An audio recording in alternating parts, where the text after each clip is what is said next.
정보가 있는 시사 토크쇼 장윤선의 팟짱. 아직도 홍삼만 드십니까?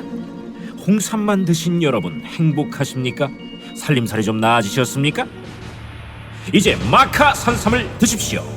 마카 산삼. 잉카인들이 즐겨 먹었던 남미 페루의 산삼. 인체에 꼭 필요한 31가지 미네랄과 18종의 아미노산을 함유한 천연 종합 영양제. 세계적인 슈퍼푸드로 인정받아 전 세계가 열광하는 그것 바로 마카입니다. 페루의 마카와 우리나라의 산삼을 하나로 만들었습니다. 마카 산삼. 이게 다가 아닙니다. 20년 경력 전문가의 자문을 받아 우리 몸에 좋은 11가지 원료까지 하나로 만든 건강 푸드 마카 산삼. 이제 홍삼 가격으로 마카 산삼 드십시오. 와, 이거 남자한테 딱이네. 딱이야. 애미야, 나한테도 딱이구나. 엄마, 나도 마카산삼. 나도. 검색창에 마카 산삼 또는 영한 네이처를 검색하세요. 영한 네이처 마카 산삼이 답입니다. 마카 산삼을 꼭 기억하세요. 우주에서 마카와 산삼을 하나로 만든 회사는 영한 네이처가 유일합니다. 유사 검색어 회사에 주의하시고 영한 네이처를 꼭 확인하세요.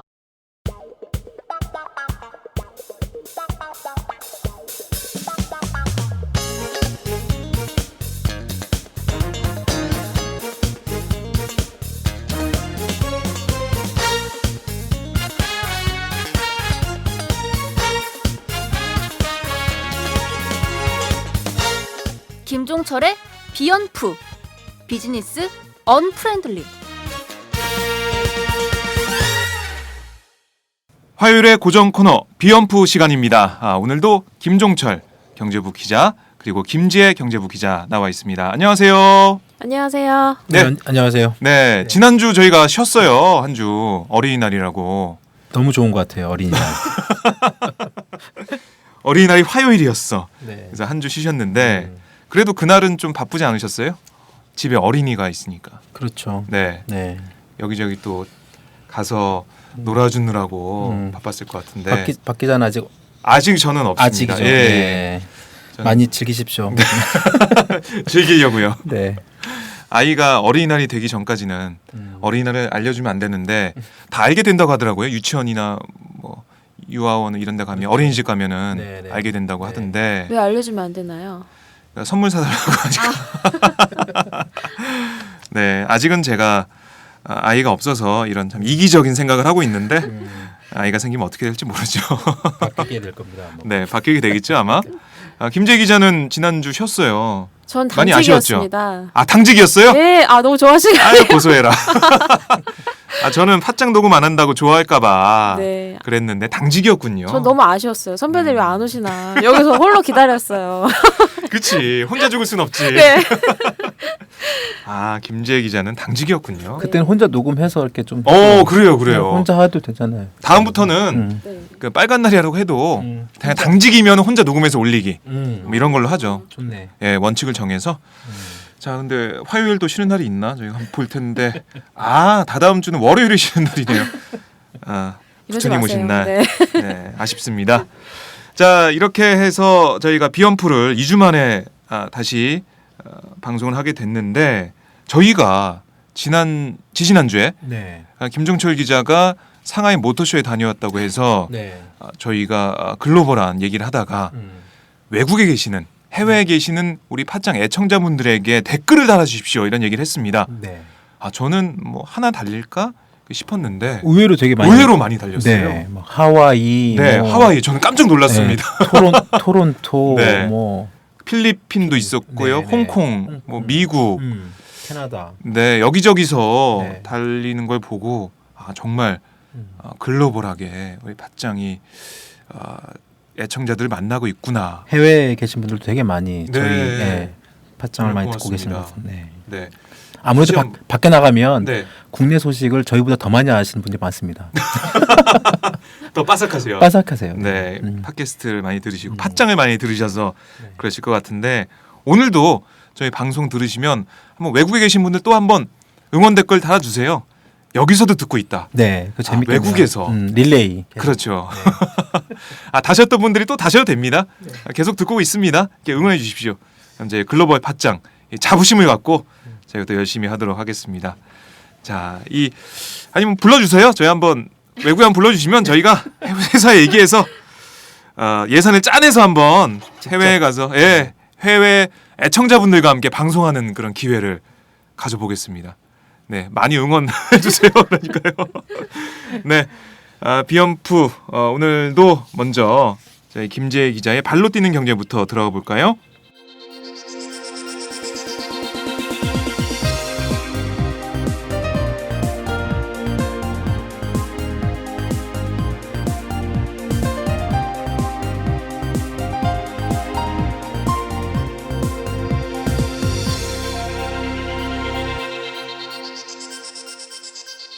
김지혜의 발로 뛰는 경제.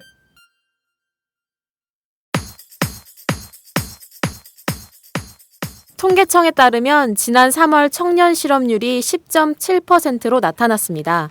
외환위기 이후 15년 만에 최고치였던 지난 2월 11.1%에 이어 2달 연속 두 자릿수를 기록하고 있는 건데요.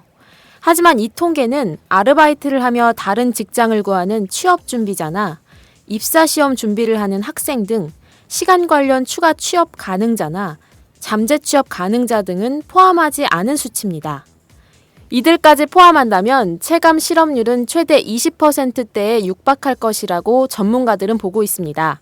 아예 취업을 포기한 이른바 니트족이 전체 청년층에서 차지하는 비중도 16%로 OECD 33개 국가 중 5위로 나타났습니다. 네, 청년 실업률 문제 15년 만에 최고다 이런 뉴스가 있는데 이게 외환위기 이후에 15년 만에 최고치인데 뭐 이 말만 보면 IMF 때보다 더 어렵다 이렇게 볼 수 있겠네요. 그럴 수 있습니다. 이게 네. 그리고 또 김재 기자도 얘기했지만 실질적으로 이 통계 잡히지 않는 그 청년 실업률이 또 네. 많잖아요. 아까도 그렇죠. 얘기했지만 그냥 뭐 저기 도서관에서 그냥 취업 준비 도서관 준비하는 그 학생들도 다 네. 여기는 잡히지 않습니다. 그건 이제 그 별도의 직장을 구하는 취업 준비 포함 거기는 이 우리나라 통계 거기에는 포함이 안 돼 있기 때문에 네. 그러니까 지금 현재 이 10%대라는 게 이게 당장 와닿진 않지만 이 통계치로 보면 되게 높은 수치입니다, 정말. 네. 그리고 이게 전체적으로 따지면 이게 20% 정도라고 아까 뭐 하고 있지만 이 청년 실업률뿐만 아니라 전체적인 실업률 자체가 우리나라가 지금 뭐 실업률이 뭐 3% 4% 이런 얘기를 계속 해오고 있지만 네. 실질적으로 이 실업률을 전체를 따지고 보면 그 예전에 그 김수현 교수도 그런 말씀을 하셨지만 실질적으로 우리나라 그 실질적인 그 실업률 이 자체를 보면 한 15%에서 20% 정도 될 것이다 이렇게 얘기를 합니다. 네, 실업률 문제 뭐 심각한 상황인데 박근혜 대통령이 그래서 그런 얘기를 하나 봐요. 청년들 보고 중동 가라, 중남미 가라 이런 얘기를 하고 있는데 참 무책임한 이런 한숨밖에 안 발언들, 나옵니다. 네, 한숨밖에 안 나오죠. 청년들을 더 화나게 하는 그런 발언들인데, 자 김재 기자, 네, 이게요. 지금 이 통계를 보면 그 일주일에 1시간 이상 일을 한 사람도 취업자로 분류가 됩니다.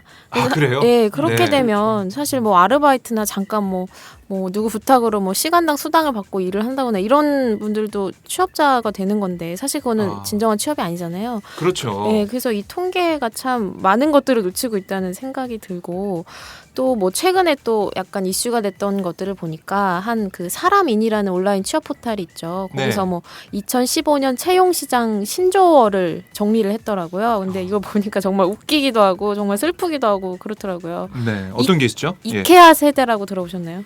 이케아 세대, 네. 그 가구점 아닌가요, 이케아? 네, 그거를 빗댄 건데요. 네. 그러니까 뛰어난 스펙을 갖췄지만 낮은 급여 그리고 고용 불안에 시달리는 구직자들을 일컫는다고 합니다. 그 이케아가 되게 실용적이고 세련됐는데 싸잖아요. 그걸 네, 빗대서. 그걸 빗댄 거죠. 네. 뭐 여러 가지 있던데 화석 선배라는 것도 있더라고요. 화석 선배요? 네, 이건 좀 유추가 가능하실 것 같은데. 화석 선배? 네. 뭐예요? 유추가 가능하지 않은데요? 그러니까. 그야말로 선배인데 화석이죠. 왜요? 화석처럼 그냥 존재하는데 졸업을 안 하고 취업이 안 아. 되니까요. 7학년, 8학년 말 네, 그런 네. 분들. 취업이 안 되니까 그 졸업을 안 유예를 하는 거죠. 학생 신분으로 되기 위해서. 유지하면서. 네, 네. 재밌는 게 화석 선배. 많더라고요. 그러니까 취업할 때 졸업 예정자 이렇게 또 한정하기 때문에 네. 졸업을 하지 않고 계속 그 뭐 휴학을 하거나 유예하거나 그런 분들이 많죠. 네, 박근혜 정부가 청년 실업률 문제 제대로 된 처방과 대책 내놨으면 좋겠습니다. 중동가란 말만 하지 말고 대책을 제대로 내놓길 바랍니다. 두 번째 소식 들어볼까요? 이제 스마트폰으로 통화하거나 문자를 보내는 건 공짜인 시대가 왔습니다. 데이터를 얼마나 쓰느냐에 따라 휴대폰 요금이 달라지는 데이터 중심 요금제가 본격 출시됐기 때문인데요. KT가 2만 원대를 포함한 모든 요금제에 음성과 문자의 무한대 사용을 기본으로 제공하는 새로운 요금제를 발표했습니다. 특히 이번에 출시된 29,900원 요금제의 경우 무선 통화와 문자가 무제한으로 제공돼서 통화할 일이 많은 퀵 서비스, 택시 종사자들에게 유용할 것으로 보입니다. 실제로 지난 주말 동안 대리점에 관련 내용을 문의하는 전화가 폭주하고 데이터 중심 요금제로 변경한 고객들도 급증하는 등 폭발적인 반응을 보인 것으로 알려졌습니다. 이에 SK텔레콤과 LG유플러스도 조만간 KT와 비슷한 데이터 중심 요금제를 내놓을 계획입니다. 네, 데이터 중심 요금제 많은 관심이 쏟아지고 있습니다. 근데 저는 보니까 이게 지금 무선 전화만 무료죠? 네, 유선 유선은 전화 제죠. 아니죠? 네, 네. 네. 이게 좀 눈길이 가던데. 사실 근데 지금 무선 통화를 많이들 하시니까 그렇죠, 많이 하죠. 저는 상당히 좋다고 여겨지더라고요. 특히 29,900원은 네네. 좋은 것 같아요. 59,900원짜리도 있는데요. 그거는 이제 데이터까지 좀 무료로 해서 나왔는데 그건 7월 출시고요. 네. 지금 현재 29,900원짜리가 나온 상태인데 아마 어머니 아버님들한테도 좀 추천하기는 좋을 것 같아요. 왜냐하면 데이터를 많이 안 쓰시는 네. 노년층에게는 통화나 문자로도 충분하니까 괜찮지 않을까. 뭐 그동안 노년층 같은 경우는 인터넷 이용이나 데이터 이용을 잘 안 하는데도 비싼 울며 요금제를 겨자 써였죠. 먹기로 네. 음성 통화를 많이 하기 위해서 비싼 요금을 썼었는데 뭐 그런 부분에 대해서는 좋은 부분인데요. 모르겠습니다. 저는 음성 통화는 잘 안 해요. 잘 할 일이 없더라고요. 저는 생각보다 데이터를 많이 쓰는데 전 데이터 이 요금제를 좀 싸게 내놨으면 어땠을까? 젊은층 입장에서는 그런 생각이 좀 엄밀히 들던데. 말하면 그게 맞죠. 네. 그리고 지금 보면 이게 우리나라가 좀 약간 늦은 편인데 이게 요금제나 이런 것들이 지금 정부나 이런 데서 지금 통제를 하고 있기 때문에 그런 거고요. 네. 이게 지금 이런 무선 통화나 문자 이런 무료는 이미 미국이나 이런 통신시장 발달된 나라는 이미 예전부터 시행을 해오고 있어요. 다 데이터 중심으로 가고 있고 네. 예전에 우리 뭐 문자 공짜 뭐 안 된다고 하면 막 해달라고 했을 때도 막 통신사에서는 뭐 그렇게 되면 우리 뭐 적자 엄청나게 큰다 뭐 네. 그렇게 했지만 결국 사실 요즘 문자 잘 안 쓰잖아요. 다 카톡 쓰거나 뭐 그렇죠. 데이터 기반한 네. 다 그쪽에 어떤 그런 단체 카톡 이런 걸 많이 하지 실제로 문자도 예전보다 그렇게 많지 않습니다. 이번에 KT나 이 통사들이 이런 어떤 걸 내놓는다는 얘기는 결국은 뭐냐면 현재 어떤 그런 무선 통화나 문자 이런 수요가 과거보다 굉장히 많이 떨어지고 있고 사실상 이런 미끼 상품을 통해서 이런 미끼를 통해서 결국은 데이터나 이런 걸 많이 쓰게끔 하는 거예요. 네. 이렇게 29,900원 요금을 하고 하지만 결국은 뭐 인터넷을 보거나 뭐 카톡을 하거나 하려면 데이터를 쓸 수밖에 없고 비싼 요금제를 선택할 수밖에 없는 상황이죠. 그렇죠. 그리고 29,900원이라도 뭐 세금 포함하고 그다음에 실제 이게 무제한 이게 공짜가 된다 하더라도 아까 말씀하신 것처럼 유선 전화 일부 일부 유선 전화나 그다음에 060, 070 이런 부분들은 또 공짜가 아니거든요. 네. 그러니까 이런 부분 좀 잘 판단을 하셔서 지금 이 제도만 자체만 보면 일부 특수 뭐 여기서 뭐 퀵 서비스나 그러니까 이런 일부 분들한테는 분명 이득이 될 수 있을 거예요. 근데 전체적으로 기업이라는 게 기본적으로 네. 이득을 취하는 목적을 갖고 있는기 때문에 결코 손해 보는 건 아니라는 거죠. 이 사람들도 이런 걸 통해서 자기들 분명히 어떤 데이터 중심으로 고객들을 갖다가 유도를 할 것이고 그를 통한 어떤 수익을 분명히 노리는 거기 때문에 소비자들도 아마 잘 판단해서 자신에게 유리한 맞습니다. 요금제를 잘 살펴봐서 선택해야 된다. 네. 그런 말씀이네요. 예, 김재 기자. 네, 저도 KT가 왜 이런 좀 괜찮은 요금제를 내놨나 해서 손해 보지 않나 이렇게 생각을 했는데 보니까 KT가 손해를 절대 보진 않는다고 하더라고요. 이게 보면은 그 지금 충분히 그 경쟁업체 우량 가입자들도 유치를 해오고 있고 또 그 기존에 2만 원 이하로 쓰시는 분들도 계시잖아요. 네. 그분들이 29,900원, 그러니까 그게 부가세를 포함하면 한 32,000원 정도 되는데 그걸로 갈아타게끔 이제 유도를 한다는 거죠. 그러니까 이게 이제 LTE 폰만 되는 거잖아요. 그렇죠. 스마트폰만 되는 거죠. 네. 그렇죠. 네. 이걸 쓰려면 스마트폰을 또 구매해서 가입을 해야 된다. 네, 이렇게 그런 볼 수도 것도 있겠네요. 있고 또 데이터 이 중심 요금제가 그 지금까지 되던 요금 할인이나 그 멤버십 같은 네. 혜택은 없어요. 그래서 이제 영업이익도 좋아지겠죠. KT 입장에서는. 그래서 네. 아마 KT는 이걸 내놓고도 크게 손해는 보지 않고 오히려 매출이 증가한다는 그런 분석을 내부에서 하고 있다고 합니다. 네, 소비자분들께서 잘 따져보시고 가입을 하시는 게 중요할 것 같습니다. 자, 마지막 소식 들어보죠. 가계의 순이자 소득이 26년 만에 가장 낮은 수준으로 떨어졌습니다. 순이자 소득이란 예적금 등으로 벌어들인 이자 소득에서 대출 이자 등으로 나간 돈을 뺀 것인데요. 기준금리가 사상 처음 1%대로 접어들면서 대출 이자 부담은 줄었지만 예금 이자가 더 많이 줄면서 티끌모아 태산이 어려워졌다는 얘기입니다.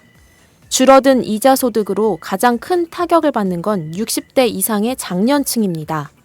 이들의 경우 근로소득보다는 이자, 배당 등의 재산소득이나 임대 등의 사업소득으로 생활하기 때문인데요. 이에 전문가들은 중국의 금리 인하와 경기 회복 지연 등으로 추가 기준금리 인하 기대감이 다시 높아지고 있지만 사상 초유 1% 금리 시대의 부작용에 대한 진지한 고민이 필요한 시점이라고 조언하고 있습니다. 네, 쥐꼬리 이자에 장년층이 운다 이런 내용인데요. 자, 이게 금리가 낮아지면서 예상됐던 거죠? 그렇죠. 그리고 이분들은 그래도 좀 나은 편이죠. 이자 네. 소득을 기대할 수 있는 분들은 기본적으로 은행에 자기 통장에 계좌에 돈 일정 부분 그렇죠. 들어 있는 분들이고 네. 또 그런 돈 또 이 정도 이자 소득을 또 생각하시는 분들은 또 굉장히 또 많은 목돈 정도거든요. 몇백 1, 2천 가지고 이자 소득 얼마 되겠습니까? 그러니까 그렇죠. 이 정도 이자 소득을 기대하거나 나름대로 갖고 계신 분들은 나름대로 진짜 은행에 일정한 목돈 이상의 돈을 갖고 있는 분들이고 네. 재정적으로도 그렇게 나쁘지 않으신 분들. 실질적으로 이 저금리 시대에 정말로 돈을 있는 사람들한테 굴리기도 더 힘들지만 정말 더 없는 사람들도 되게 많잖아요. 그렇죠. 네, 특히 장년층 같은 경우에는 요즘에 퇴직도 되게 빨리 나오게 되고 또 그 조기 퇴직과 함께 또 제대로 된 어떤 사회 안전망도 제대로 안 된 상태에서 네. 또 여러 가지 학비나 이런 걸 또 교육비나 이런 걸 또 굉장히 또 많이 부담해야 되는 세대이고 그렇다 보면 이 쥐꼬리 이자에 쥐꼬리 이자라도 갖고 계신 분들 입장에서 보면 지금 당장은 쥐꼬리 이자지만 네. 없는 분들 생각하면 오히려 좀 더 나은 물론 이거 이제 이 돈을 어떤 운용하고 좀 더 또 다른 어떤 소득을 좀 높이기 위한 어떤 방법을 찾을 필요는 있겠죠. 네.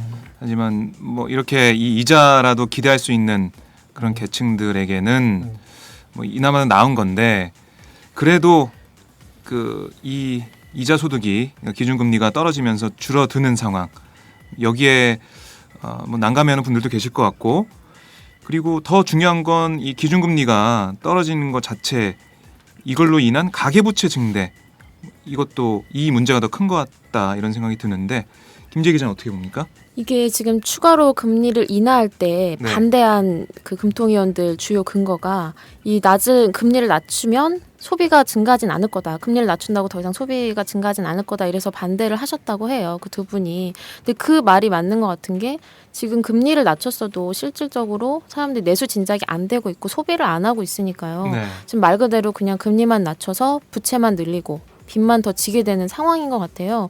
그래서 실질적인 소득이 늘어나지 않는 이상 소비도 증대하지 않을 것 같고 이렇게 금리만 낮춘다고 해서 해결이 될 것 같지가 않습니다. 네. 일종의 폭탄 돌리기죠. 금리 최대한 이 가계부채 이 문제를 갖다가 어떤 식으로든 지금 불거질 텐데 이게 이제 금리를 계속 낮춰서 빚을 갖다가 좀 더 쉽게 좀 더 싸게 네. 빚을 내게 해주고 기존에 좀 더 많았던 높았던 그런 빚을 좀 더 낮추는 그런 효과만 있을 뿐이지 빚 자체가 없어지는 건 아니거든요. 그러니까 그렇죠. 오히려 이제 그런 가계부채 문제가 좀 더 장기적으로 갈 가능성이 높고 김재 기자도 얘기했지만 기본적인 소득이 올라가지 않는 이상 그리고 그런 어떤 일자리나 이런 어떤 노동 환경이 변하지 않는 이상은 네. 이런 가계부채 문제나 소득 문제나 이 금리를 언제까지 계속 앞으로도 좀 더 더 내려간다는 얘기도 있고 네. 좀 더 내릴 여지도 있다고 하지만 이게 계속 금리만 내릴 수는 없거든요. 언젠가 올라가는 거 아닙니까 금리는? 경제 상황에 따라서 올라갈 여지가 있기 때문에. 그렇죠. 지금 미국 금리가 지금 뭐 원래는 올 하반기에 뭐 미국이 금리를 갖다 인상할 가능성이 높다라는 식으로 이제 올 초에도 막 그런 전망이 나왔지만 네. 미국 쪽에서는 아마 금리는 언젠가는 올릴 겁니다. 추구 전략 짤 수밖에 없고 그쪽에서는 이미 양적 완화로 또 엄청난 많은 돈을 풀어놓은 상태에서 네. 언제까지 그걸 계속 놓을 수는 없고 하여튼 미국이 금리를 인상하게 되면 우리나라 입장에서 보면 지금 현재 이 낮은 금리로 그런 그 금리 차로 인한 그 뭐 자본 유출 뭐 여러 네. 가지 또 부작용 우려도 있잖아요. 그러니까 그런 거에 맞춰서 아마 우리나라도 그런 기준금리를 어떻게 계속 내릴 여지가 있는지 또 미국 금리 인상에 맞춰가지고 우리도 결국은 장기적으로 봤을 때는 금리를 점차적으로 또 높일 수밖에 없는 그런 네. 여건도 있는 거죠.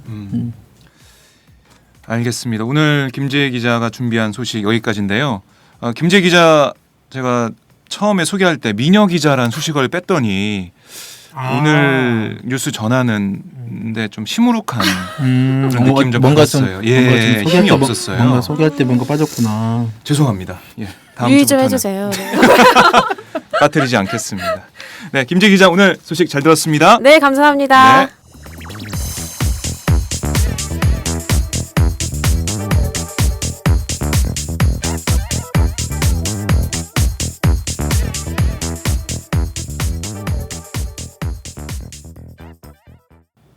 공무원연금 개혁이 국민연금 개혁과 함께 기초연금을 포함한 복지 논쟁으로 확대될 조짐이 보이는데요.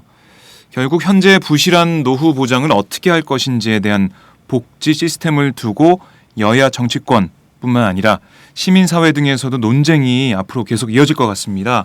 그래서 오늘 비언프에서는 연금 개혁을 둘러싼 논쟁을 정리해 보겠는데요. 김종철 기자? 네. 네, 연금 개혁 이 논쟁 네. 정말 뜨겁습니다 요즘에.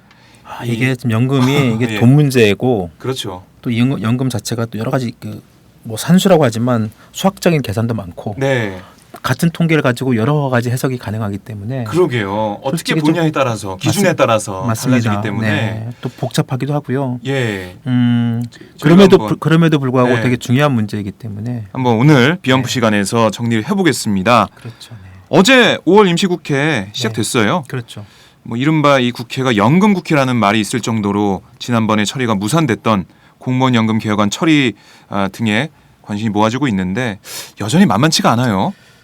그럴 수밖에 없습니다. 네. 네. 이번 말씀하신 것처럼 이번 임시국회가 연금국회라고 할 정도로 원래 지난 4월 임시국회 마지막 날에 그 6일인가요? 마지막 날 6일에 4월 임시국회 마지막 날이 지난 5월 6일이었잖아요. 네. 그러니까 그날 결국은 공무원 연금 개혁안이 무산이 됐어요. 네, 뭐 이거 다 알다시피 그래서 그 당시에 뭐 그 소득 대체율 명시 여부를 놓고 그리고 그렇죠. 이제 뭐 공방을 벌이다가 이제 무산이 됐고 지금 이번 5월 임시국회 때 이 공무원 연금 개혁안 이외에 또 연말정산 환급을 위한 소득세법 개정안 이게 있습니다. 이것도 정말 많은 분들이 지켜보고 네. 계신데 이건 아마 오늘 예, 국회에서 아마 처리가 될 것 같습니다. 여야가 부랴부랴 합의를 아직, 했습니다. 예, 처리하자고 네, 하시겠죠. 그래가지고 아마 오늘 국회가 열리면 이 연말정산 환급 소득세법 개정안이 먼저 처리가 될 것 같고 이것이 오늘 처리가 돼야 네, 이번 달 월급에 단 몇만 원이라도 네. 많은 분들이 좀 돌려받을 수 있기 때문에 그게 처리가 될 것 같고요.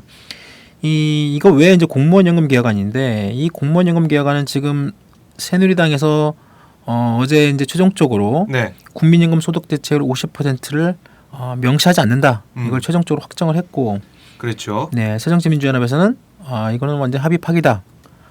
이러면서 또 반발하고 있는 상황이죠 지금. 네, 지금 여야의 대치 길어지고 있습니다. 이번 5월 임시국회에서도 이 공무원 연금 개혁안이 처리될지 미지수인데요. 그렇죠.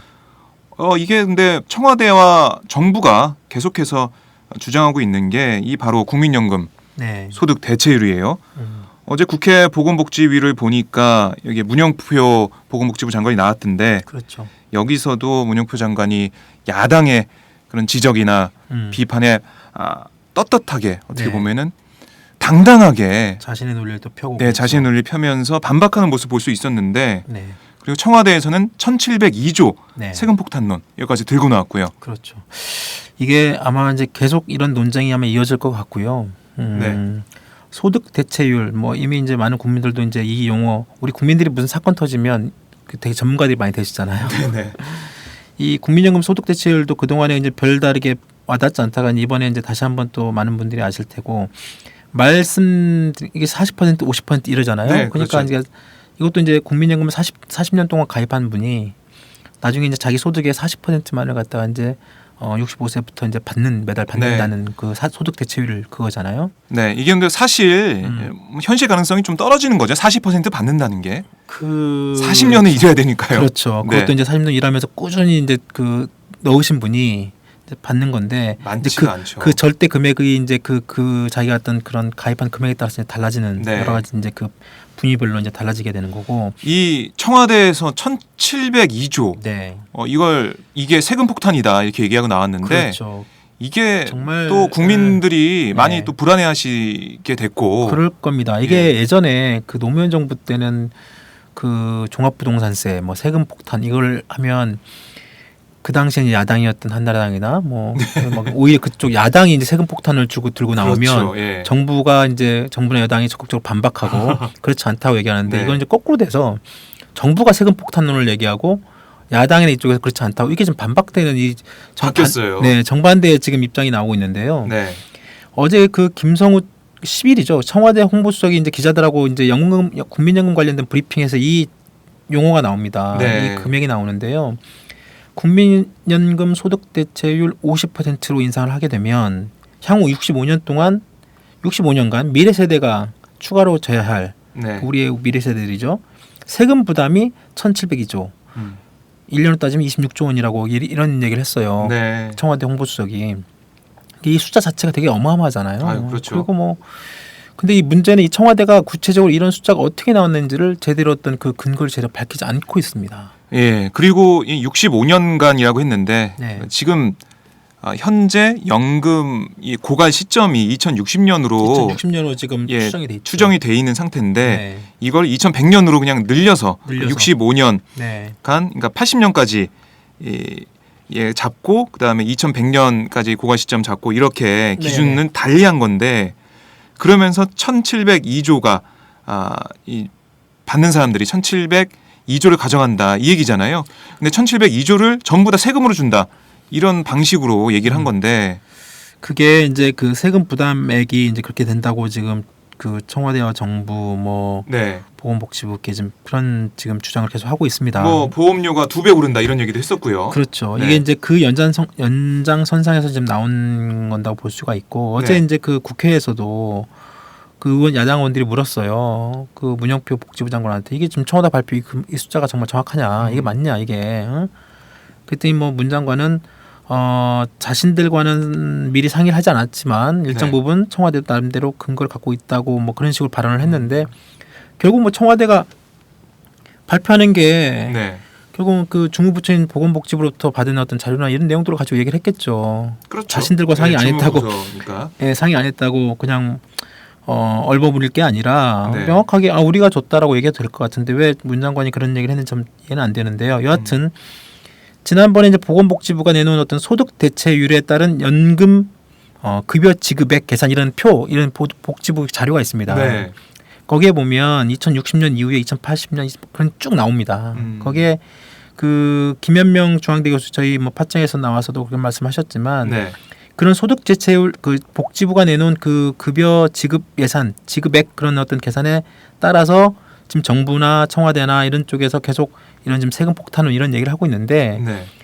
그나마 지금 이 그 청와대에서 내놓은 이 소득 대체율 50% 인상할 경우에 65년 동안의 세금 부담 1,702조 네. 매년 26조 이 숫자만 놓고 봤을 때 김현명 교수가 하는 얘기가 이걸 것도 이 숫자를 반대로 해석하면 결국은 이번 국민연금 이런 소득 대체율을 올림으로써 국민들이 네. 6년 동안 65년 동안에 1,702조 원 연간 26조 원의 연금 혜택을 볼 수 있다. 네. 이런 것을 이렇게 결국은 정부가 시인한 꼴이다. 이렇게 해석을 또 하고 있는 거예요. 뭐 뒤집어서 얘기하면 그런 꼴이다. 그렇게 되는 거죠. 네. 예. 이런 결국 얘기인데. 그렇게 돈이 들어간다는 얘기는 네. 결국은 그런 혜택을 국민들이 받는 거니까. 받는 거기 때문에 예. 그 돈을 메꿔야 되니까 어. 정부가 또 그 얘기를 하는 거죠.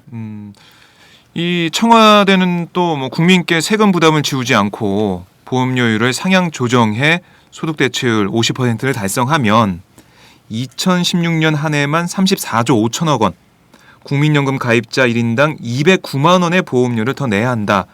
이렇게 주장을 했어요. 그렇죠. 이것도 네. 이제 그 어제 아까 말씀인 1,702조 그 금액에서 이제 연장 그 같이 나오면서 이제 연장선상에 나온 얘기인데 네.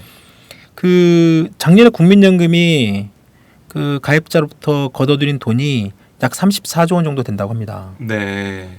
약 2배 정도 되는 거죠. 음. 김수석 말대로 하면 34조 5천억이면 거의 작년에 국민연금이 걷었던 보험료와 거의 비슷합니다. 그렇네요. 그러니까 그렇죠. 작년에 거둔 돈 44조 원과 비교해 보면 34조 원. 네, 34조 원과 비교해 보면 네네. 김수석이 34조 5천억을 더 걷어야 된다고 했으니까 네네. 뭐 2배가 되는 거네요. 2배가 되는 거죠. 네. 그러니까 지난번에 문영표 장관이 보험료율 2배 올라간다는 얘기가 거의 일맥상통하는 얘기가 되고요. 네. 그 어떻게 보면 이번에 청와대에서 내놓은 수치 이 숫자 자체가 복지부의 어떤 보험료 2배 인상 거기에 맞춰서 나온 그런 그쪽에서 맞춰서 나온 계산 같고 그런 것 같네요. 네. 그래서 이 34조 원도 좀 더 좀 봐야 됩니다. 작년에 거둔 34조 네, 원이요. 네, 네. 작년에 정확하게 34조 775억 원이 보험료로 들어왔는데요. 네. 이 34조 775억 원 가운데 지역 가입자들 있잖아요. 이게 지역 가입자들이 있고 직장 가입자가 나눠지는데 그렇죠. 예, 예. 지역 가입자들 한 5조 원 내쳤고 나머지 이제 저희처럼 우리 박 기자나 저처럼 직장 가입자들이 네. 29조 원을 냈어요. 아. 이게 직장 29조 가입자는 이제 29조 원 중에 회사가 절반을 부담하잖아요. 네. 그러니까 우리 같은 임금 노동자들은 한 14조 5천억 원을 냈다고 보면 되고, 음. 그러니까 이런 상황 34조가 아니네요. 엄밀히 말하면 그런 거죠. 그렇죠. 예. 34조에서 임금 노동자들의 실질적인 우리 같은 부담은 저희가 월급쟁이들의 부담은 14조 5천억. 14조 5천억이다. 네.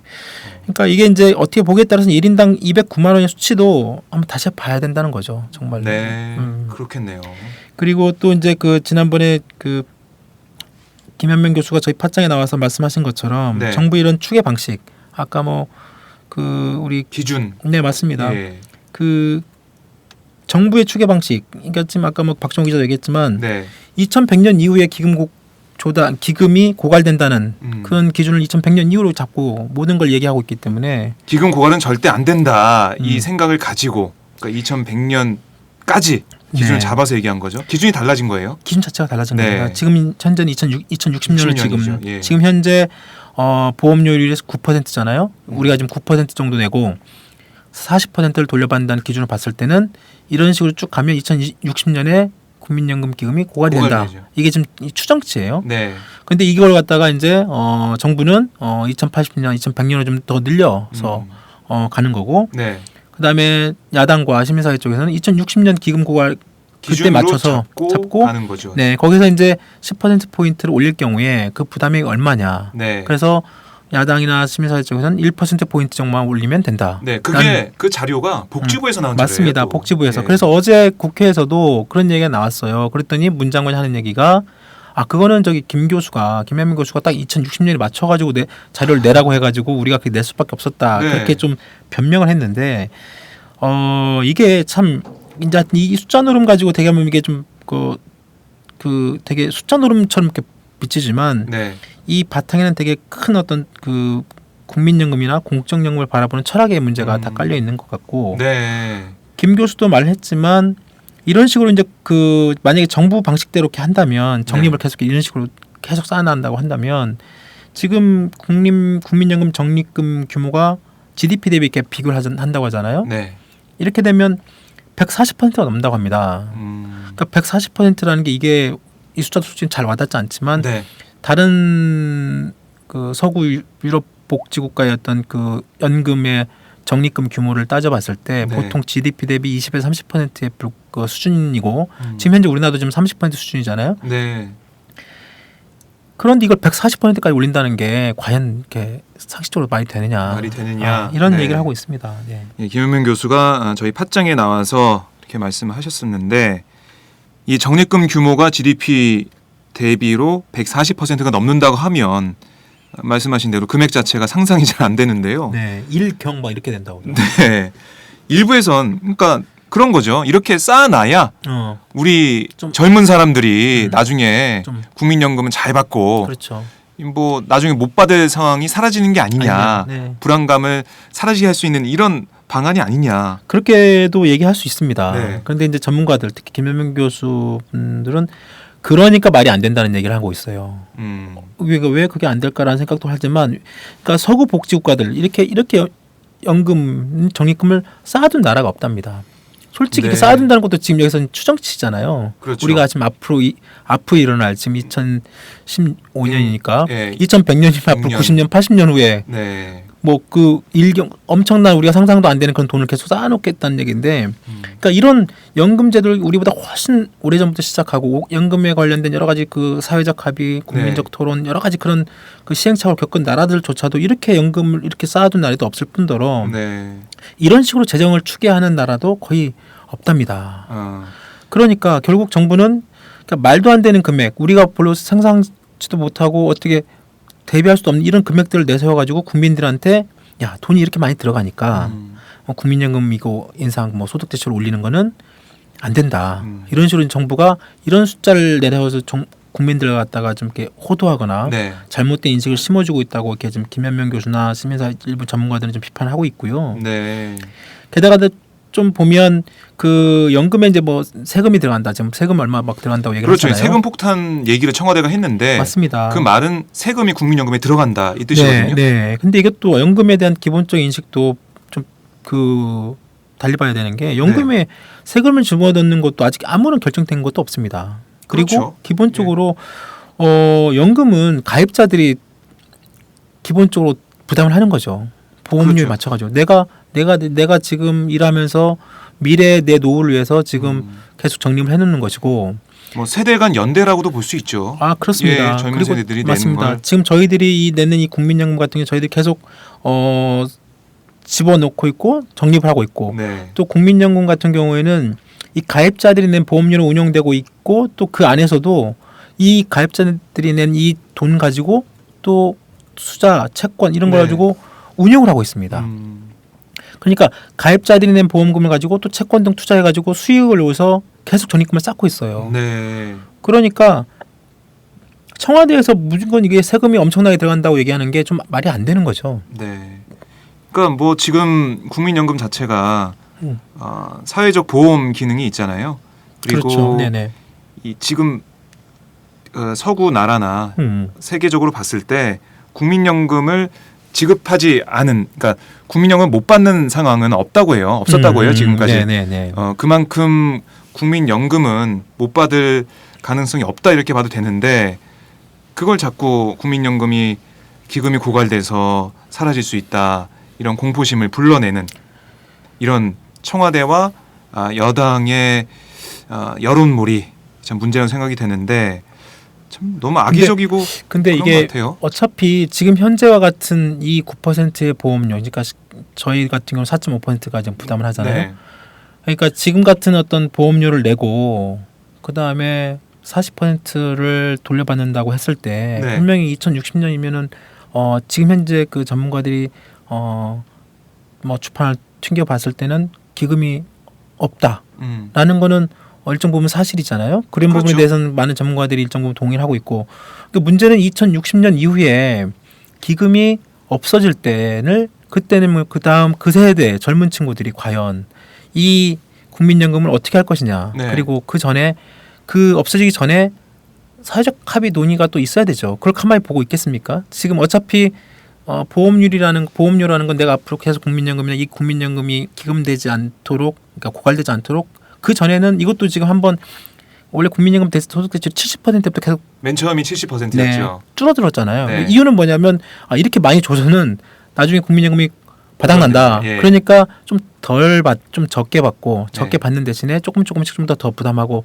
그렇게 서로 사회적 합의를 통해서 계속 국민연금을 이어나가는 넣은 거죠. 예. 그래서 이게 2040년, 2050년, 2060년 계속 그 연금 기금 고갈되는 시점 계속 늦춰지는 거예요. 그렇죠.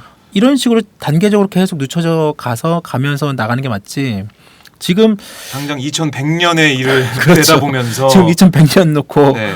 지금 2100년 맞춰가지고 지금 당장 그렇게 가려면 뭐 2배씩 내야 된다. 그건 그렇죠. 말이 안 되는 되죠. 거죠. 당장 2배씩 내라 이런 얘기인데 그러니까 사회적 합의가 계속 있을 거고 그럼요. 5년마다 논의를 하고 이런 게 있는데 그렇죠. 이런 얘기를 하는 건 뭐 청와대와 정부 과연 어떤 꿍꿍이가 있어서 이런 얘기를 할까 가장 궁금한데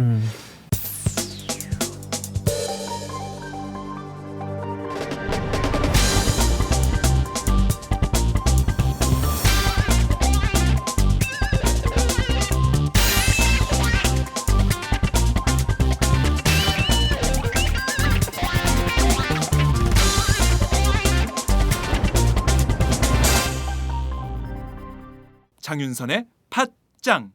자, 이 시민사회 일부에서는 국민연금 강화도 중요하지만 국민연금에 제대로 가입하지 못하고 있는 분들이 또 있어요. 맞습니다. 뭐 저소득, 비정규직 노동자 이분들 생각하면 기초연금을 강화해야 한다 이런 주장도 있던데 그렇습니다. 어떻습니까? 그러니까 이게 하여튼 이번에 국민연금 이 논쟁이 아까 서두에 말씀하신 것처럼 이제 이게 복지 논쟁으로 아마 계속 이어질 가능성이 크고요. 네. 이게 이제 내년 총선 대선 뭐 이런 게 계속 이어질 텐데 이 복지 논쟁의 어떤 그런 핵심의 국민연금도 되게 중요하죠. 국민연금도 중요하고 국민연금이 이 기본적으로 전 국민을 대상으로 해서 한 공적연금. 네. 전 국민을 대상으로 하는 거예요. 이거는 원래. 그렇죠. 그런데 지금 현재 국민연금 가입자가 통계를 보니까 작년 말 기준으로 2,112만 명입니다. 네. 실제 보험료 이 가운데 실제 보험료를 납부하시는 분들이 1,655만 명입니다. 네. 그러니까 뭐 생활고로 인해서 뭐 납부를 좀 유예 좀 앞으로 몇 달 뭐 내가 좀 살기 힘드니까 국민연금 내는 걸 좀 당분간 좀 중단하겠다라는 분들부터 포함해서 네. 그런 납부 예외자들이 되게 많고요. 실질적으로 그러다 보니까 원래 전 국민 대상이니까 한 지금 이 보험료를 납부하시는 분들이 원래 가입 대상의 절반 한 1,655만 명이 한 3천만 넘게 지금 가입 대상자지만 실질적으로 보험료를 납부하신 분들은 1,655만 명이에요. 네, 절반 정도밖에 그렇습니다. 안 되네요. 그러니까 이게 전 국민을 대상으로 한 공적 연금이지만 사실상 전 국민이 아직 대상이 안 되고 있는 거죠. 네. 이걸 가지고 일부에서 이제 국민연금의 사각지대다. 그러니까 국민연금을 제대로 가입하지 못하고 있는 분들도 많고 네. 말씀하신 것처럼 비정규 노동자 뭐 포함해가지고 또 그 내지는 비경 못하는 분들 맞습니다. 있고. 임금 자체가 되게 낮거나 네. 또 이 국민연금 납부 기간이라는 게 또 있어요. 저희처럼 이제 회사에 고용이 되면 고용되는 순간부터 국민연금 내잖아요. 네. 그러니까 회사에 들어온 지 얼마 안 되신 분들, 뭐 초년생들부터 해가지고, 그러니까 이런 분들 같은 경우는 실제로 연금 수령액도 납부 기간이 적다 보니까 작죠. 예. 연금을 예. 받는 금액도 적습니다. 내가 낸 게 적으니까 당연히 받는 것도 적겠죠. 네. 그러니까 이런 분들한테는 사실상 지금 현재 얘기하고 있는 국민연금 이 40% 50% 인상 이런 건 완전히 딴 세상 얘기가 돼요. 그렇죠. 자신과는 그렇죠. 관계 없는 얘기. 그렇습니다. 이게 사실상 국민연금을 1,655만 명이 지금 납부하고 계시지만 정말로 40년 동안에 네. 꾸준히 납부하시는 분들 얼마나 될까요? 그래서 이런 문제도 있습니다. 분명히 국민연금의 이런 어떤 그런 사각지대의 문제. 네. 정말로 국민연금 이런 많은 여전히 많은 어떤 사각지대에 계신 분들한테는 지금의 국민연금에 둘러싼 이런 논쟁들은 사치로 보일 수도 그렇죠, 있겠네요. 그렇죠. 나와 관계 예. 없는 얘기가 될 수 있는 게 분명히 있고요. 그리고 실질적으로 이 외에도 이제 그 공적 그 노후 소득 보장을 하는 게 국민연금 말고도 현재 지금 운영되고 있는 기초연금이 말씀하신 있어요. 네. 기초연금이 그나마 좀 그런 사각지대를 좀 해소할 수 있는 그런 부분들이 여지가 있다라는 얘기가 있거든요. 네, 그러니까 국민연금 뭐 소득 대체율 문제도 중요하지만 국민연금조차 낼 수 없는 그런 그렇죠. 분들을 위한 이 사각지대 해소를 위한 기초연금 문제 이것도 다뤄봐야 된다 이런 말씀인데 우리나라 기초연금 지금 최대 20만 원으로 고정돼 있지 않나요? 그렇습니다. 이게 지금 국민연금 소득대체율과 비교했을 때 지금 20만 원이라는 금액은 네. 이게 국민연금 소득대체율로 비교해 보면 한 10% 해당하는 금액입니다. 그러니까 국민연금의 지금 소득대체율이 지금 40% 소득의 지금 40% 정도밖에 좀 받을 수 없다고 그러잖아요. 네. 그럼 여기다 기초연금 10%가 있고요. 그 다음에 이제 퇴직연금이라는 게 있어요. 퇴직연금이 지금 저희들도 지금 퇴직연금을 지금 네, 놓고 있지만, 직장인들의 네, 퇴직연금. 맞습니다. 일부에서는 이제 이 퇴직연금은 중간에 다 뭐 이렇게 정산해서 뭐 쓰기 때문에 사실상 퇴직연금은 공적인 어떤 연금으로서 기능을 없다. 못한다. 뭐 이런 지적을 하신 분도 계시고 네. 뭐 실질적으로 그게 또 틀린 말은 아닙니다. 과거에 이제 이런 퇴직금을 중간 정산도 하고 막 그래가지고 힘드니까 퇴직금 중간 정산하거나 그런 경우 그렇죠. 있거든요. 많은 있었죠. 네. 예. 사실 저도 한번 했어요 중간 정산. 그랬어요. 이게 물론 지금 퇴직연금 받기 전에 그거는 저희가 집 뭐 그 전세자금 뭐 이런 그 과정에서 이제 목돈이 필요하니까. 네. 근데 실질적으로 지금도 이제 퇴직연금 바뀌면서 지금 퇴직금의 중간 전환이 되게 어려워졌습니다. 사실상 거의 불가능하고요. 네. 아까 말씀드린 것처럼 저처럼 뭐 집을 뭐 어떤 집 뭐 사거나 아니면 어떤 별 그 특이한 어떤 사정이 아니면 퇴직금 중간 정산 자체가 안 됩니다. 그러니까 사실상 퇴직연금제로 다 가는 거죠. 네, 그렇죠. 그러니까 이제 지금 현재 그 기본적인 공적 연금으로 우리가 할 수 있는 얘기는 국민연금 플러스 지금 현재 기초연금 20만 원, 그다음에 네. 별도 퇴직연금 이걸 다 합하면 얼추 뭐 지금 그 전체적인 어떤 그 소득 대체율이라고 할 수 있는 우리가 할 수 있는 그 금액이라는 게 한 60~70%는 된다라는 게 일부에서는 또 그렇게 얘기하시는 분도 계세요. 네. 예를 들어서 뭐 오건호 내가 만드는 복지 공동위원장 분의 같은 어떤 경우는, 분석에 예. 따르면 그러니까 그 정도 있다. 그래서 지금 현재 국민연금의 어떤 소득 대체를 올리는 것도 되게 중요한 문제지만 네. 이 기초연금 이 부분이 이 부분을 좀 더 강화하는 것도 되게 중요하다 이렇게 주장을 하시는데 그의 바탕은 그거에 있어요. 기초연금은 기본적으로 국민연금과 달라가지고 여기 이제 세금이 이건 들어가는 거죠. 네. 매년 필요한 돈을 그 해당 우리 이번 매년마다 이렇게 해당 세가 딱 만들어가지고 그대로 줍니다. 돈을. 그렇죠. 그리고 이제 이 노인분들 이게 다 주는 거거든요. 그러니까 네. 뭐 그 물론 그 하위 세대 그 소득계층부터 있지만 그러니까 어떤 특정 시기에 특정 세대한의 어떤 그런 재정 부담이 증가하지 않고 왜냐하면 네. 그때 써서 그때 주기 때문에 그리고 65세 이상 노인들한테 일괄적으로 지급이 되기 때문에 네. 사각지대가 없습니다. 음. 국민연금은 그 가입자들한테 혜택이 되지만 기초연금은 그렇지 않은 거죠. 65세 이상만 되시는 노인분들은 다 드린 거예요. 네. 그러니까 기초연금은 기본적으로 이런 식으로 운영이 되니까 기본적으로 가난한 사람들 입장에서 보면 좀 더 많은 그 금액 자체가 더 크게 와닿을 수 있는 거잖아요. 그렇죠. 모든 분들이 받을 수 있으니까. 맞습니다. 예. 그러면 그만큼 소득 재분배 효과도 있는 것이고 네. 그래서 김용익 그 새정치연합 의원 같은 경우에는 국민연금은 미래 노인의 어떤 노후 보장 성격이 있지만 네. 기초연금 현재 노인의 노후 보장 성격이 크기 때문에 복지 국가로 가기 위해서는 이 기초연금 문제가 가장 먼저 해결해야 될 문제다. 과제다. 네. 이렇게 얘기를 하기도 합니다. 국민연금은 미래 노인의 노후 보장이지만 기초연금은 현재 노인의 노후 보장이다. 이 말. 현재 노인의 노후 보장 문제로 기초연금이 매우 중요하다는 말인 것 같은데요. 그렇습니다. 그러니까 지금 국민연금 급여, 국민연금을 받고 있는 노인들 비중이 그렇게 높지 않습니다. 이렇게 네. 통계를 이렇게 뽑아 보니까요. 작년 말 기준으로 해서 국민연금을 받고 있는 65세 이상 노인이 227만 명이라고 합니다. 그러니까 65세 이상 노인분들 중에 국민연금을 받고 있는 분들이 227만 명인데 이 227만 명은 우리나라 전체 노인 중에 네. 34.8%. 얼마 안 되네요. 그렇죠. 네. 그러니까 우리나라 뭐 지금 노인 빈곤 문제 굉장히 뭐 심각하다고 막 그런 얘기를 하시는데 그렇죠. 여기에 지금 드러나게 되는 거죠. 10명 중에 3명만 10명 중에 한 3명 정도. 네. 3명에서 그러니까 10명 34%니까 10명 중에 3명 좀 넘죠. 그리고 3명이 한 2명 정도는 국민연금을 받고 있지 않는 거예요. 네. 그러면 정말 국민연금이 공적연금 기능을 제대로 수행하고 있느냐. 대부분의 노인들이 국민연금을 받지 못하고 있는 상황에서 네. 그런 비판이 있는 것이고 이런 상황에서 기초연금을 좀 더 강화하고 그런 역할을 좀 더 부가적 그런 기초연금의 역할을 좀 더 강화하는 것이 네. 결국은 지금 현재 당장의 어떤 그런 대한민국 사회의 어떤 노인 빈곤 문제, 노인 문제를 좀 해소하는 데 도움이 될 것이다. 그래서 기초연금의 그 이 20만 원 이 보장되는 부분을 좀 더 올려야 된다. 네. 이런 얘기가 나오고 있는 거죠.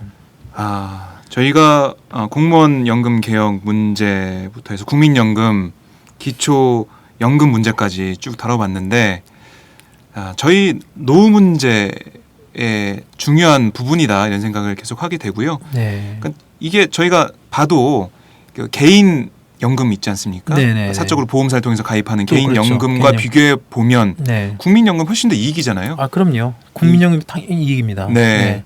근데 국민연금에 대한 불신을 조장하고 국민연금 흔들기를 하는 그런 내용이 계속 나오면서 국민연금보다 사보험을 들어야 되는 거 아니냐, 개인연금을 들어야 되는 거 아니냐 이런 생각도 좀 많이 하실 텐데 국민연금을 강화하고 그리고 기초연금 문제를 우리가 계속해서 논의해서 보장 그 범위를 넓혀가는 게 국민연금도 사각지대를 없애가는 게 그게 우리 노후 보장에는 더 좋은 길이다. 제가 좀 알 수 있겠네요. 맞습니다. 그 기본적으로 이게 이제 그 물론 저희가 자유민주주의 국가이고 네. 시장 경제를 기본적으로 채택하고 있는 그 나라이기 때문에 그런 어떤 사적 보험 내지는 그런 어떤 사적 그런 기업들에서 만드는 어떤 연금 그런 체제 그걸 뭐 부인할 수는 없죠. 네. 근데 이제 그 문제는 이제 그런 어떤 개인 연금, 그런 사적 보험, 개인 기업들이 만드는 보험 그런 것들도 당연히 뭐 필요하신 분들한테는 필요하고 뭐 돈 있으신 분들한테는 뭐 그걸 그렇죠. 주는 곳에 대해서는 더 들 수 뭐 있죠. 네, 거기는 뭐 누가 뭐라고 네. 하겠습니까? 다만 정부가 내지 국가가 기본적으로 어떤 복지국가로 가겠다는 그런 방향이 서 있고 네. 또 복지국가로 가는 기본적인 방향. 개인이 사적 보험 드는 거 돈 있는 분들한테 그럴 수 있지만 돈 있는 분들한테 그럴 수 있지만 일반적으로 많은 국민들, 대다수의 서민들 내지는 사적 보험을 들 수 없는 그러니까 정부 국가 역할이라는 게 뭡니까? 그 국민들이 대다수의 국민들이 그 행복을 추구할 그런 권리, 기본적인 기본권을 누릴 수 있도록 정부가 그런 역할과 그런 제도를 만드는 게 그 정부 역할이잖아요. 국가 역할이고. 그렇죠. 그래서 복지 국가라는 게 나오는 것이고 그 복지 국가의 핵심이라는 게 연금, 사회보장제도 이런 것들이 강화되는 게 맞는 것이고 네. 그 연금의 핵심은 또 공적연금이 되게 중요하고 공적연금에서는 또 기초연금, 기타 뭐 퇴직연금 포함해서 네. 이런 어떤 시스템을 잘 갖추는 게 되게 중요합니다. 저희 나라는 지금 현재 이게 지금 막 해오는 이런 과정에 있고 네. 그 과거 서구 뭐 이런 복지국가라고 우리가 일컫는 그런 나라들 보면 뭐 수십 년, 일본 뭐 100년 넘게 그런 연금 문제를 가지고 막 국민들끼리 많이 피터지게 싸우고 막 엄청난 노력과 사회적 합의와 토론과 그렇죠. 그 과정에서 타협을 이루는 이런 과정을 겪어왔잖아요. 네. 아마 우리나라도 이제 본격적으로 이 연금 정치라고 뭐 이런 얘기를 하지만 이 연금 문제를 가지고 아마 본격적으로 올 하반기, 네. 또 내년 총선, 그다음에 그 대선 아마 굉장히 큰 이슈가 될 가능성이 큽니다. 그리고 이번 이 연금 파동을 통해서 정말 우리 사회가 제대로 어디로 가는 게 맞나 네. 이런 것들에 어떤 사회적 합의와 토론이 본격적으로 이루어져야 될 것 같고 이게 뭐 단순히 무슨 세금 폭탄 뭐 몇 조, 몇백 천조 막 이렇게 정부가 막 나서서 막 청와대 정부 수석이 나서서 그런 얘기 할 게 아니라 네. 제대로 이런 장을 만들어 놓고 논의를 하는 게 좋죠. 이거는 뭐 이번 정권 끝날 게 아니잖아요. 다음에 정권 바뀌거나 그 다음 정권들도 계속 이걸 가지고 가야 되는데 그렇죠.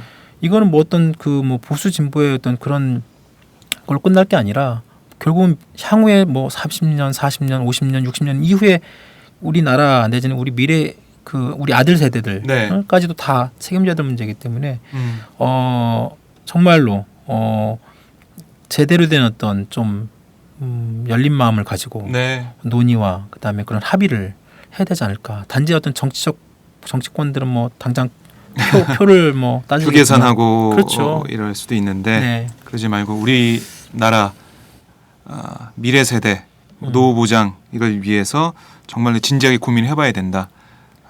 이런 맞습니다. 말씀인데요. 네, 네.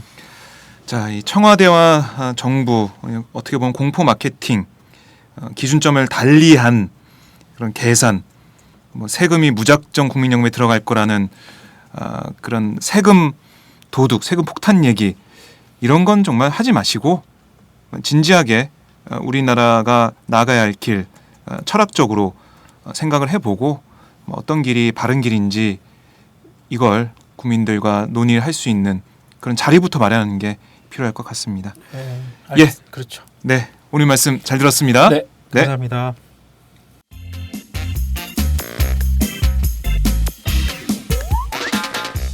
매일 정오 여러분의 점심시간 맛있게 씹어드실 뉴스를 보내드리는 장윤선의 팟짱. 매일나 신선한 뉴스를 맛보고 싶으시다고요? 보수 언론이 대충 훑고 지나간 뉴스 그 이면의 진실을 알고 싶으시다고요? 그렇다면 여러분의 곁에 장윤선의 팟짱이 있습니다. 좋아요와 구독하기로 응원해주세요.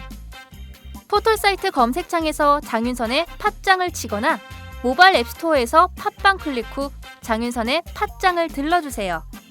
요거 재밌네 할 때는 과감하게 좋아요를 눌러주세요. 여러분의 꼼꼼한 사랑이 팟짱을 키웁니다. 장윤선의 팟짱 애청자 여러분, 좋아요와 구독하기 꼭 부탁드립니다.